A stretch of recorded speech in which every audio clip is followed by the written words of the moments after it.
स्वागत है आपका आज की क्लास में। आज का हमारा टॉपिक है ब्रिटिश भारत में आधुनिक शिक्षा। ब्रिटिश भारत में आधुनिक शिक्षा मतलब उस समय का जो भारत में जहां जहां पर अंग्रेजों की हुकूमत थी वहां पर शिक्षा कैसा था, कैसी थी शिक्षा, तो उसके बारे में। तो देखिए, आधुनिक शिक्षा की जो शुरुआत हुई वो तो अंग्रेजों ने की। अब इसकी जरा पृष्ठभूमि को समझते हैं। आखिर में इस आधुनिक शिक्षा की पृष्ठभूमि क्या है, इसको इस तरह से हम लोग बांट के पढ़ते हैं। फिर ये जो आधुनिक शिक्षा अगर आई तो उसका उद्देश्य क्या था, उद्देश्य, ऑब्जेक्टिव्स। फिर इसी में आता है आंग्ल प्राच्य विवाद, आंग्ल प्राच्य विवाद। फिर इसी का पड़ता है प्रभाव, क्या प्रभाव पड़ा। हम लोग इन सब बातों, इन सब टॉपिक्स पे बात करेंगे। ठीक, इसका बैकग्राउंड क्या था, पृष्ठभूमि क्या थी, आंग्ल प्राच्य विवाद क्या था। देखिए, ये यूपीएससी के जितने भी एग्जाम्स होते हैं उसके लिए बहुत ही ज़्यादा इंपॉर्टेंट है। Whether it is CDS, NDA, UPSC, जितने भी एग्जाम्स होते हैं, असिस्टेंट कमांडेंट, इन सब में ये सब चीज़ें यहाँ से कहीं ना कहीं पूछ ली जाती हैं। इसके अलावा ये जो चीज़ें हैं, ये आंग्ल प्राच्य विवाद या उद्देश्य जो है, इससे संबंधित चीज़ें या प्रभाव से संबंधित चीज़ें कि इसका इफेक्ट क्या पड़ा, इससे संबंधित चीज़ें पीसीएस, आरओ यहाँ पर भी पूछा जाता है। ठीक, ये सब चीज़ें यहाँ से पूछी जाती हैं। तो देखिए, भारत में हमारा टॉपिक क्या है, आधुनिक शिक्षा। तो देखिए, आधुनिक शिक्षा की शुरुआत तो यहां पर किसने की, अंग्रेजों ने की। अब किस तरह से की, किस माध्यम से की, तो यहां पर जो अंग्रेजों के जो यहां पर दिखा, उनका जो चेहरा था, उनका फेस था, वो कौन था। यहां पर अंग्रेजों का फेस थी कंपनी। ठीक, कंपनी के माध्यम से वो सारी चीजें कर रहे थे। तो कंपनी के माध्यम से कुछ तो पढ़ाई हुई, कुछ मिशनरियों के माध्यम से यहाँ पर आधुनिक शिक्षा का प्रसार हुआ, और कुछ भारतीय, कुछ ऐसे थे विद्वान जिन्होंने, जैसे राजा राम मोहन राय जी थे और भी लोग थे, इन्होंने इस आधुनिक शिक्षा का उस पर प्रसार किया। ये था बैकग्राउंड। लेकिन इसके ऑब्जेक्टिव्स क्या थे, आधुनिक शिक्षा आखिर में दी क्यों गई, इसके पहले क्या था। तो देखिए, इसके पहले, आधुनिक शिक्षा के पहले प्राचीन तरह से जिस तरह से शिक्षा पद्धति थी वही दी जाती थी। जैसे लोग गुरुकुलों में पढ़ते थे, हर एक छोटे छोटे दूर पर गांव, एक एक से दो गांव पर एक छोटा सा स्कूल रहता था। वहां पर जो थोड़े से विद्वान टाइप के लोग रहते थे वो जाकर पढ़ाते थे। हर एक गांव से लड़के वहां भेजे जाते थे। गांव के लोग मिलकर उस विद्यालय की का मतलब उसका भोजन पानी का प्रबंध करते थे, है ना। तो ये सब सारी चीजें होती थी, गुरुकुल टाइप की पद्धति थी। लेकिन जब आधुनिक शिक्षा आई तो उन लोगों, जब आई तो ये तो अंग्रेज लाए। तो लाए क्यों, आखिर में जरूरत क्यों पड़ी। तो जरा देखिए, हुआ क्या कि जब फिर वही बात आती है कि शुरुआत में तो इन लोगों ने उदासीन रवैया अपनाया, शिक्षा पर कोई भी ना ही खर्च किया, ना ही उसमें परिवर्तन करने की कोशिश की। शुरुआत में वो लोग देखते रहे कि चीजें हो क्या रही हैं, है ना। तो उन लोगों ने एक कार्य किया कि उन लोगों ने एक कार्य किया कि भाई पहले यहाँ के बारे में जानो। तो पूरा समय अपना यहाँ पर जानने में, यहाँ के कल्चर को देखने में, यहाँ की जो भी साहित्य है उसको पढ़ने में उन लोगों ने अपना समय लगाया। और उस हिसाब से कई सारे बुक्स का, जैसे गीता का और उसके बाद से मनुस्मृति का, इन सब चीजों का उन लोगों ने इंग्लिश में ट्रांसलेशन भी करवाया। ठीक, ट्रांसलेशन करवाने के बाद से उनका मुख्य उद्देश्य ये था कि आखिर में यहाँ के बारे में जाने तभी तो कुछ कर पाएंगे कि यहाँ के लोगों की सोच क्या है। तो एक तरह से आलम फतवागिरी का भी करवाया, यहाँ के लोगों की सोच क्या है। कहीं पर भी अगर लोगों की सोच जाननी हो तो क्या होता है, वहां के साहित्य को लोग पहले पढ़ते थे। आज के समय की सोच तो बहुत डिफरेंट हो गई। आज के समय में तो सोच देख लीजिए, अगर आपने ट्विटर खोल लिया, जो एक्स हो गया आज के समय में, तो लगेगा कि वहां पर तो केवल झगड़ा ही हो रहा है। एक पक्ष कुछ बात कह रहा है और दूसरा ठीक उसका विरोधी, बीच वाली तो कोई बात ही नहीं रह गई है ना। जो गौतम बुद्ध जी कहा करते थे, एक मध्यम मार्ग भी हो सकता है। ऐसा नहीं कि केवल हम ही सच हैं या आप ही सच हैं, जैसे सयादवाद जैन में पढ़ना पड़ता है ना, कि हम जो देख रहे हैं केवल वही सच नहीं है, और भी चीजें हो सकती हैं। ये सब चीजें तो ही ये सब चीजें हटी गई हैं। तो वो लोग क्या करते थे, यहाँ के बारे में पढ़ा करते थे। उद्देश्य क्या था, उद्देश्य यह था कि उस समय 1813 के बाद जब बहुत ज़्यादा उन लोग को डिमांड हो गया वहाँ पर यहाँ के रॉ मटेरियल्स की, तो यहाँ पर बहुत सारी कंपनियां खुल आ गई। अब बहुत सारी कंपनियां आ गई तो उनको लोग भी तो चाहिए थे पढ़े लिखे, जो इंग्लिश में उनसे बात कर पाए, जो इंग्लिश में बात कर पाए। और एक और कारण था, यदि इंग्लिश में बात करने वाले लोग वो लोग इंग्लैंड से लेकर आते तो प्रशासनिक खर्च बहुत ज्यादा बढ़ जाता। क्या हो जाता? प्रशासनिक खर्च बहुत ज्यादा बढ़ जाता। अब जैसे आप आज के समय में देखिए कि यदि कोई कंपनी खुलती है, मान लीजिए आप जहां पर भी रहते हो, आपके क्षेत्र के आसपास यदि कंपनी खुलती है और वहां पर अगर 10,000 रुपये किसी को वेतन देने की बात कही जाए या 15,000 रुपये वेतन देने की बात कही जाए, तो वहां पर सबसे अधिक कौन से लोग तैयार होंगे? क्या कोई दूर से आकर कार्य करने के लिए तैयार होगा या नजदीकी खुशी खुशी तैयार होगा?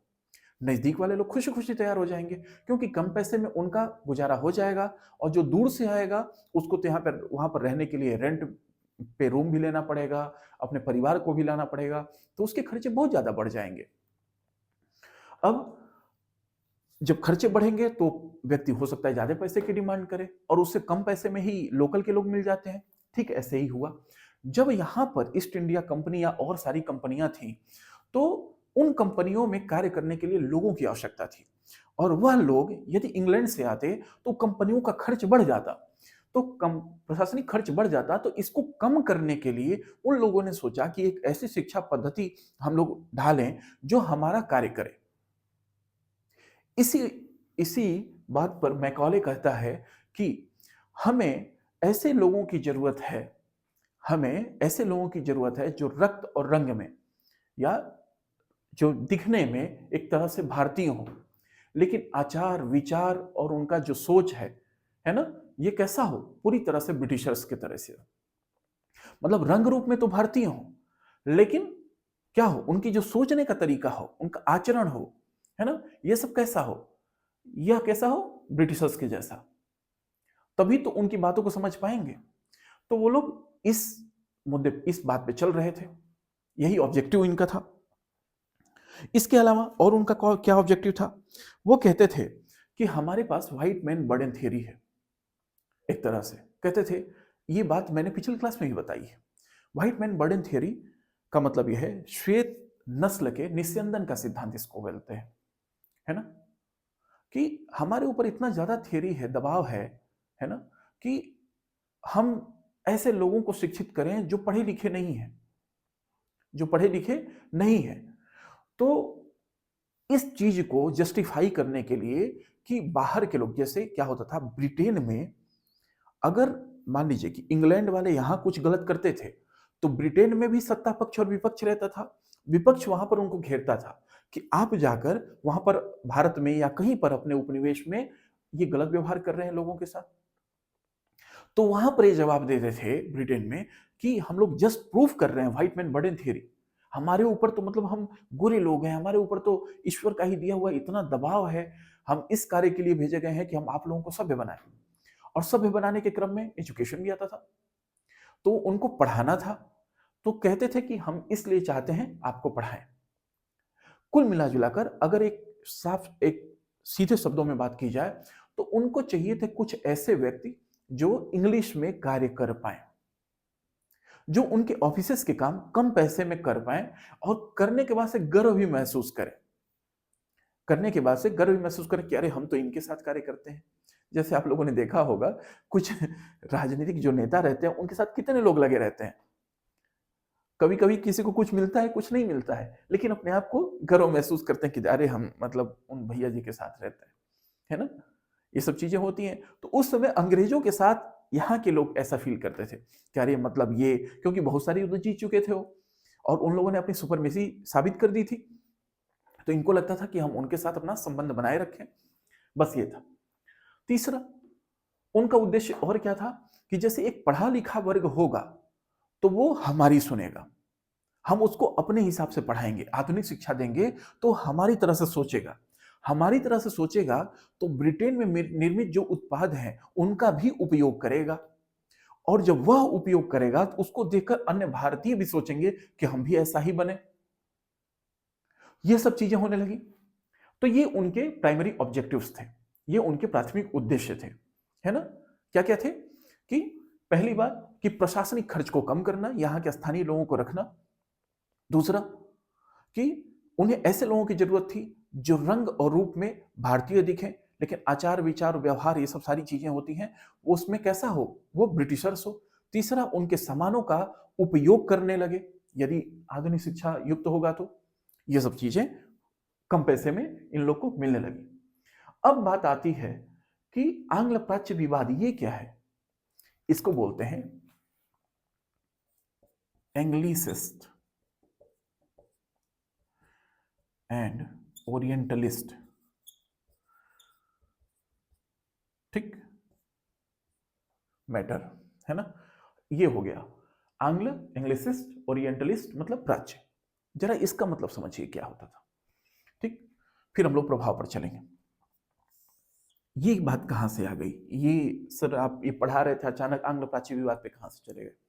तो देखिए, जब उनके ऊपर दबाव बनने लगा, ये सब सारी चीजें होने लगी, तो ये तय हुआ कि भाई गवर्नर जनरल को, भारत के गवर्नर जनरल को 1813 में जो नियम बनाया गया कंपनी के लिए, उसमें यह डाला गया कि भारत के गवर्नर जनरल को वहां के शिक्षा के लिए वर्ष में 1 लाख रुपया खर्च करने को टारगेट दिया गया कि आप 1 लाख रुपया वहां पर खर्च कर सकते हैं यहां पर शिक्षा को सुधारने के लिए। सोचिए, इतना बड़ा भारत, बस 1 लाख रुपया।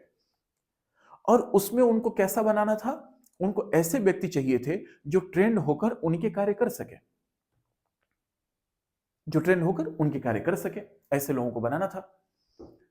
अब वह 1 लाख रुपया बहुत दिनों तक खर्च ही नहीं हुआ, मतलब कई सालों तक वो खर्च ही नहीं हो पाया कि हम कहां खर्च करें, किस में खर्च करें। वहां पर उनके सामने दो चीजें थी, एक विवाद उत्पन्न हो गया था।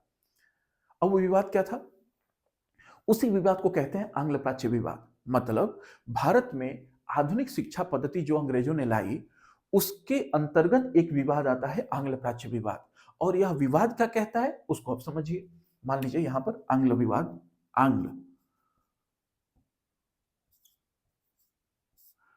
आंग्लवादी, और इसको प्राच्यवादी कर लीजिए, प्राच्यवादी। आंग्लवादी क्या सोचते, आंग्ल मतलब इंग्लिश से संबंधित है, समझ ही रहे हैं। इसका मतलब ये वो लोग थे, ये उस विचारधारा के लोग थे जो सोचते थे कि भारत में जो आधुनिक शिक्षा दी जाएगी, इसका माध्यम इंग्लिश होना चाहिए। इसका माध्यम क्या होना चाहिए, इंग्लिश। इसका मतलब ये लोग किसको सपोर्ट करते थे, भाषा, पढ़ाई की भाषा क्या हो, भाषा क्या हो, इंग्लिश हो, इंग्लिश हो। ये इसलिए कहते थे ताकि इंग्लिश में पढ़ेंगे तभी तो हमारा कार्य करेंगे, और इंग्लिश में अगर ये लोग सारे कार्य कर पाए तो थोड़ा तभी तो हम लोग डिफरेंट दिखेंगे दूसरे से। इन लोग का ऐसा सोच था। पहले इनकी सोच, अब इनकी भी सोच देख लीजिए। ये कहते थे कि ठीक है, पढ़ाई का माध्यम, इसमें ये वाले लोग कहते थे पढ़ाई का माध्यम क्या होना चाहिए, यहाँ की देशी भाषा, जिस भाषा में लोग समझते हैं उसी भाषा में पढ़ाओ। मतलब यहाँ की स्थानीय भाषा, चाहे वो उस समय की संस्कृत रही होगी, चाहे वहां पर अरबी रही होगी या फारसी, जिस भाषा में भी लोग समझते होंगे, तो इनका ये मत था कि जिस भाषा में यहाँ के लोग समझते हैं, आप वो सारी चीजें उन्हीं की भाषा में पढ़ाओ। इसका मतलब ये प्राचीन चले आ रहे व्यवस्था को सपोर्ट करते थे। और इसमें ब्रिटिशर्स भी थे, इसमें ब्रिटिशर्स भी थे। जैसे कौन कौन से थे, Warren Hastings, James Prinsep, James Prinsep, ठीक, ये सब लोग थे प्राच्यवादी में। ये ब्रिटेन के ही लोग थे, लेकिन ये चाहते थे कि कैसे पढ़ाई का माध्यम क्या हो, हिंदी हो, संस्कृत हो, ये सब चीजें हो जो यहाँ के लोग बहुत आसानी से समझ पाए। इसमें कौन कौन से थे, इसमें मैकॉले थे, मिल थे, जेस मिल, ये लोग आंग्लवादी थे।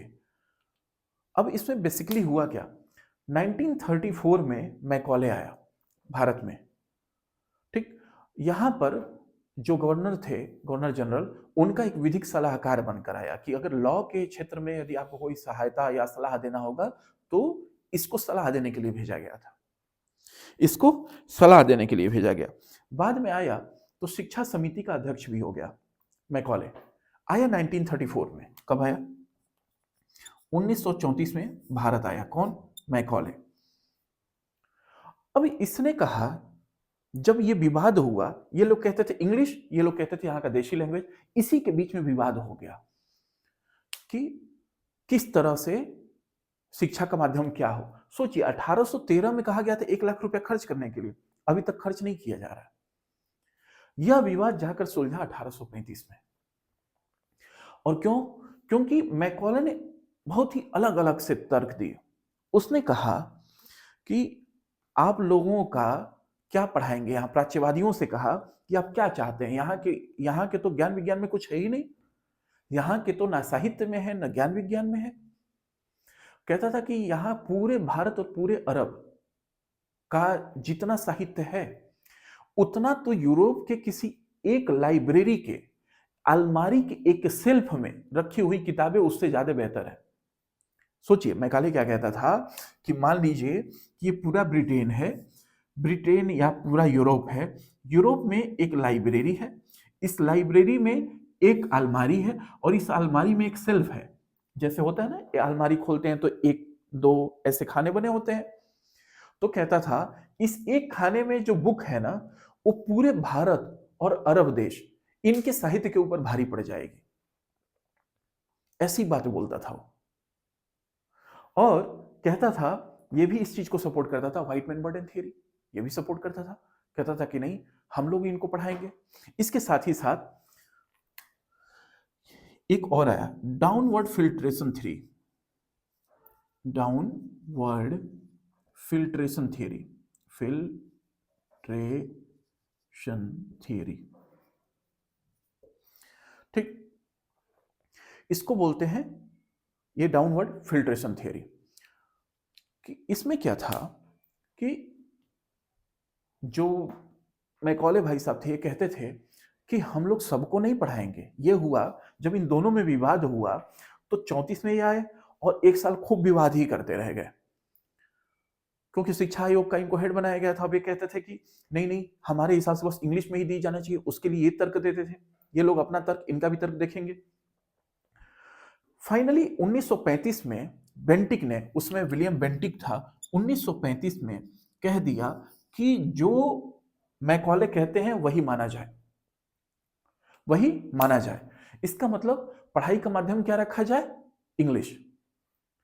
अब उस समय मैकॉले से पूछा गया कि ठीक है इंग्लिश तो रखा जाएगा, आप कितने लोग, 1 लाख रुपए में आप क्या क्या पढ़ा लेंगे, किस तरह से पढ़ाएंगे?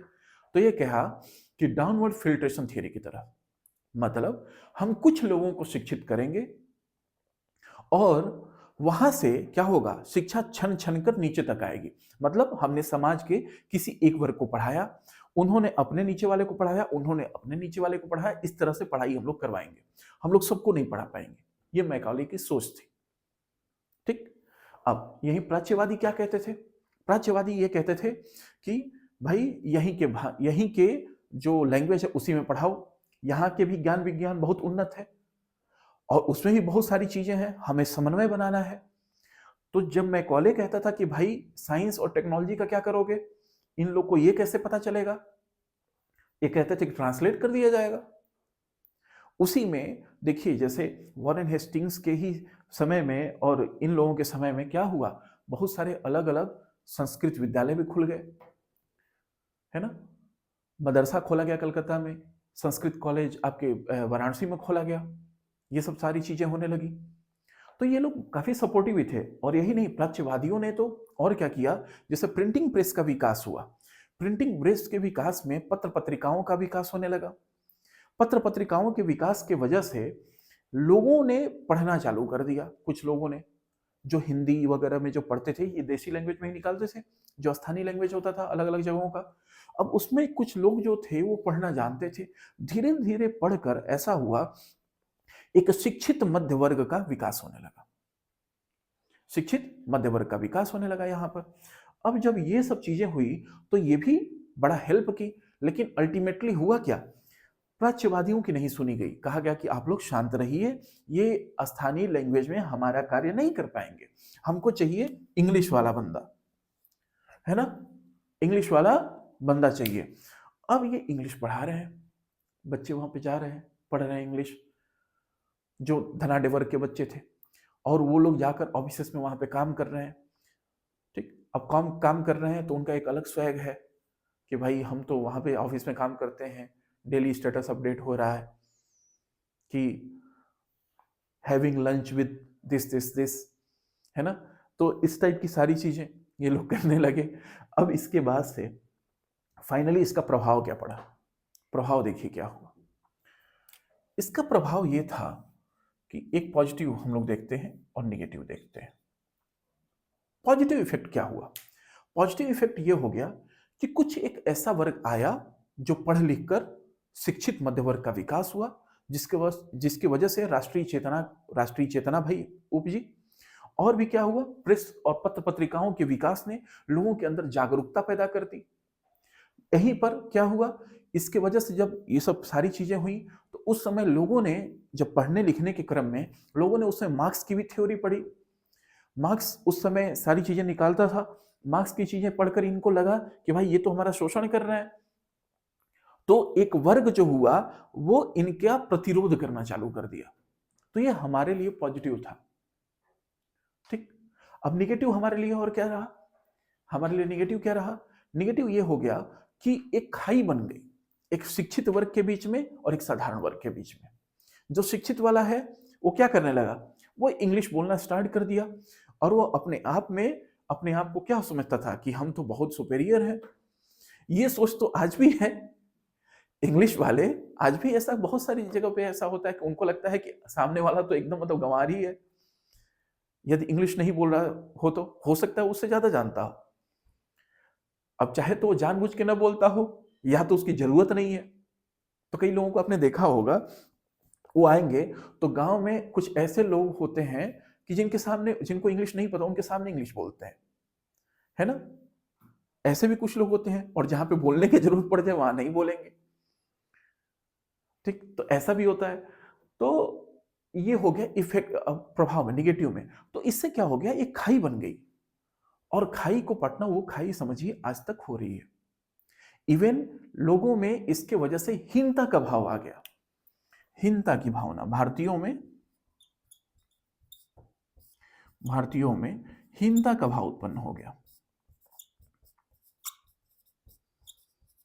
हीनता का भाव। भाई हम कमजोर है, इंग्लिश वाला बहुत बेहतर है। आज भी आप लोग देखे होंगे, हो सकता है किसी बच्चे का मैथमेटिक्स बहुत अच्छा हो, या हो सकता है उसका technically he was very sound, but वो जब जाता है किसी जेई की कोचिंग के लिए, या फिर आप कह लीजिए नीट के लिए कोचिंग के लिए जाता है, उसको लगता है कि अरे यार मेरी मतलब इंग्लिश अच्छी नहीं है, और यहीं से उसका कॉन्फिडेंस वीक हो जाता है। तो ये किस वजह से होता है? क्योंकि इंग्लिश को उसने मान लिया है कि बहुत अच्छा होता है, इसी वजह से तो होता है। बट ऐसा कोई बहुत ज्यादा उसका प्रभाव नहीं पड़ता। ये सब भावनाएं आ गई भारतीयों में। तो ये हमारे लिए तो नेगेटिव ही हुआ, हमारे लिए नेगेटिव ही हुआ। दूसरा एक चीज और भी हुआ, उन लोगों ने, मतलब ब्रिटिशर्स ने एक काम और किया, पढ़ाया तो, लेकिन वहां का साहित्य पढ़ाया, ब्रिटेन की हिस्ट्री पढ़ाई। अब उसे पढ़ लिख के करोगे क्या? जब तक उनको अपना ऑफिस के बाबू वाला कार्य है तब तक तो करवाएंगे। ऐसा तो है नहीं उसके बाद से आप कुछ इन्वेंट कर दिए, आप साइंटिस्ट हो गए। वो लोग टेक्निकल पढ़ाई करवाते ही नहीं थे, उनको बस जितनी जरूरत थी उतनी ही पढ़ाई करवाते थे। उन लोगों ने सिलेबस ही ऐसा डिजाइन कर रखा था कि यहाँ लोग के लोगों को बहुत ज्यादा पढ़ने की, मतलब उनका कुछ नया कर दें ऐसा कुछ होता ही नहीं था उनके दिमाग में। ठीक है, तो यहां से क्या हो गया, ऐसे बहुत सारे लोग हुए जो बेरोजगार हो गए उस समय भी। और दूसरी बात, वो लोग कंफ्यूज हो गए, उनको लगता था पढ़ लिख लिए हैं तो हम एक तरह से एकदम ब्रिटिशर्स के जैसे हो गए हैं। तो ना वो वहां के रह पाते थे, ना वो भारतीय रह पाते थे। तो डिलेमा की कंडीशन रहती थी, दुविधा में कि हम कौन से वाले हैं। ठीक, तो ये सब सारे इसके प्रभाव थे। कुल मिला जुलाकर यह कहा गया कि आधुनिक शिक्षा भारत में यह अंग्रेजों की देन थी, लेकिन यह एक सोची समझी रणनीति के तहत लाया गया था। और वह सोची समझी रणनीति बस यह थी कि किस तरह से हम लोग अपने प्रशासनिक खर्चे को बचाया जाए और अपने लिए एक ऐसा वर्ग तैयार किया जाए जो हमारे सामान को, हमारे पहनावे को, हमारे बोलचाल की चीजों को बहुत उन्नत समझे, बहुत ही श्रेष्ठ समझे और यहाँ के लोगों में हीनता का भाव आ जाए। और इसका इफेक्ट भी दिखा। लोग क्या करने लगे, जो इंग्लिश बोलने वाले थे, भारतीय भी थे, वो भी हिंदी वालों को कहते अरे हटो। ये तो आज भी होता है। आज भी कई लोग जो इंग्लिश बोलते हैं वो समझते हैं कि हिंदी वाले तो बस ऐसे ही हैं, भाई चले हैं, है ना। ये सब सारी चीजें हुई।